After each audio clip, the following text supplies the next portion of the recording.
I think it would be great if the patches slowed down a little more so that you have more time to like not only focus on other areas and like be a more healthy individual, but you can also just get better at what you're good at.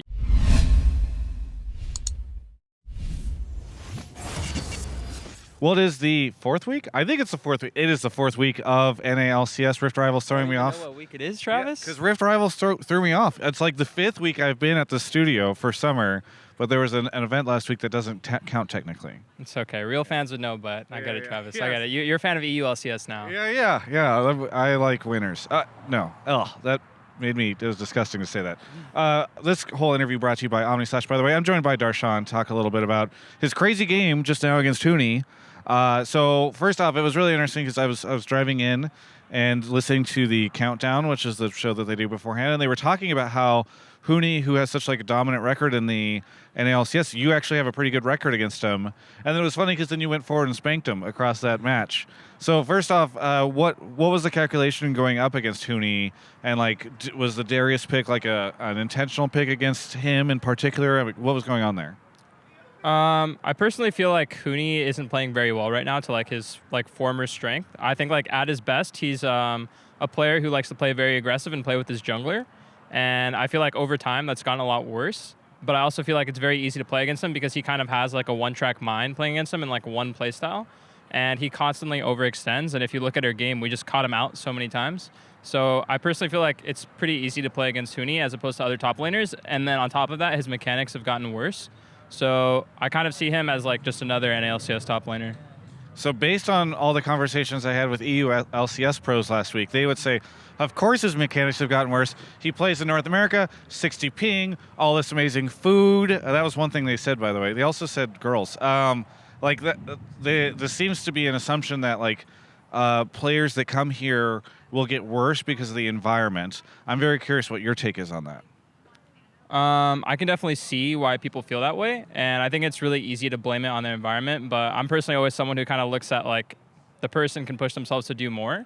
And in terms of just like champion skill, mechanical ability, there's only so much you can do on a champion. I think if you objectively look at, what are the mechanical plays you can do with Gangplank, right?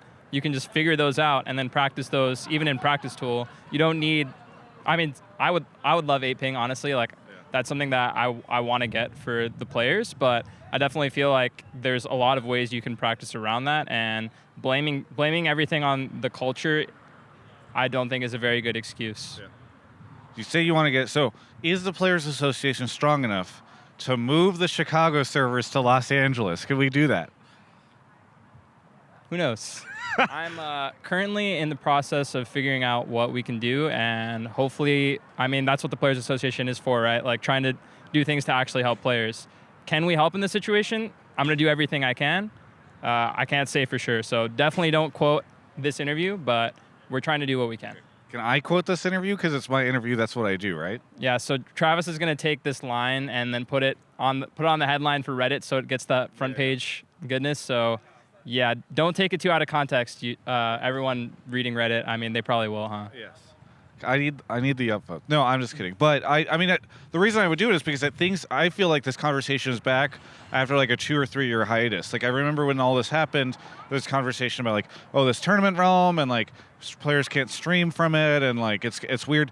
And so it's funny that like years later we're back to this conversation. And I actually think it's interesting because before it felt like players didn't really have a voice in that conversation, but now maybe the Players Association can raise that concern with Riot.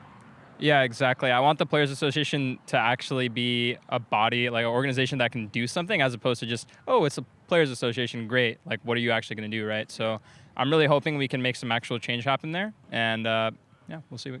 So one of the things I remember is that, yes, there's a streaming situation where people want to be able to stream on the realm, but it also kind of felt like it was just hard to organize the players to use that service. Like, I understand that they can play on the tournament realm, but what I had heard was that players were just like not great at like all going there and playing on it. Is that something that the Players Association maybe can help corral? Because obviously there's the conversation with Riot, but then there's the conversation to get like all the players bought in on this idea, right? Yeah, I think that's something that I would look to do is just like organize everything and kind of like hold everyone accountable to being there on time and doing it properly, starting out. But I do agree that, like, everyone wants that convenience of, oh, I can just hit the play button. I don't have to stress about anything. Like, I don't have to, like, sacrifice time just sitting around waiting for everyone to be ready. So it's going to be kind of hard to make it work. But I think that's just another aspect we have to look into and kind of fix. Here's an idea. So I know that a lot of teams triple block. What if? What do you think of the idea of, like, okay, every day we do 2 scrim sets, and then afterwards, like, the server's open for like several hours where everybody can play whatever regular games to, like, practice their mechanics and figure stuff out. I think that could be a good way for it to work. I think, like, if there wasn't third blocks, but I think teams are pretty set. Like, we even third block a few times a week, so I think teams might prefer that over solo queue. So maybe if we go switch to, it's like, oh, it's going to be a lot of pros doing this, then maybe it's something that we can get more interest in. But yeah, I'm really, like, just in the beginning stages of, like, talking about this with Hall, and not much has been figured out yet. It's a process, I'm sure.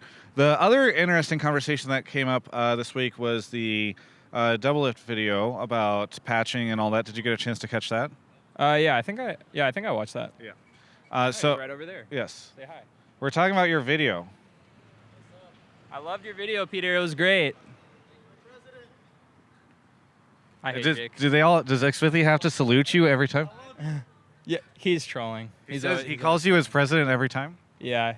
Everyone started calling me Mr. President. It just became the new meme on the block. But I'm kind of happy because the old meme was, like, the even as teachers one. So it's like the new one's kind of better. You kind of get old of the same old meme time and time again. And Mr. President is more respectable than talking about you as a student. Of course. I'm getting older. I got facial hair now, so new meme. All right. So, but what do you think of the concept of, like, the game gets patched too frequently and sort of that whole conversation that he's bringing up with that? I mean, I kind of do agree because, I mean, we have, like, SFAT and PewPew, like, Super Smash Bros. Pros, and I feel like they don't have to dedicate nearly as much time to practicing and mastering the game. It's more so just about, like, making sure they have a healthy body and a healthy mind. Like, they have more time for things like that because the game doesn't get patched every 2 weeks. And then, oh no, it's like you have to learn. There's 140 champions in the game, of course, too, right? So there's so much to constantly learn, and there's more advantage to just spending more time grinding the game because of the fact that it's constantly changing. And I do think that it would be a lot better for pros, like, looking at it from a pro perspective specifically. I think it would be great if the patches slowed down a little more so that you have more time to, like, not only focus on other areas and, like, be a more healthy individual, but you can also just get better at what you're good at. Like, all of a sudden I just started playing Darius. Darius wasn't even what people were playing, like, 2 months ago. Yeah. The meta is, like, already changed, like, 2 or 3 times in this split alone, and it's week 4. So I do think it's crazy how many champions you have to learn. Like, I love playing different champions, don't get me wrong, but I do think that there will still be that variety if, the patches slow down a little bit. So I kind of agree with that sentiment that it'd be better for pros if the game slowed down a little bit more. Very good. Well, anything you want to say to any of the fans out there?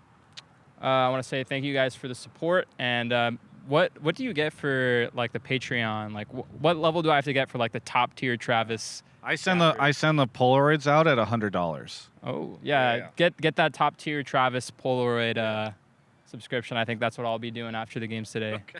It's in the comments or in the description of the video if you want it. Or wherever, Thank you. Yeah, make sure you hit that subscribe button. Travis, he really loves helping out esports. He had some great memes in here, but he also got some meaningful, thoughtful discussion for you guys to talk about. So I really appreciate having Travis around, and I think if you guys do too, you should hit that subscribe button because this is how he survives. This is how you got elected president, because you're like able to chill out for other people. I see. Yeah, if Travis doesn't get at least 10 more subscribers after watching this video, I'm going to be pretty disappointed in you guys. You can check out the rest of my coverage of all things esports right here on my YouTube channel. Thanks so much to Omni/ for the support. I want to talk to you guys a little bit about something personal, a personal event that happened in my life recently.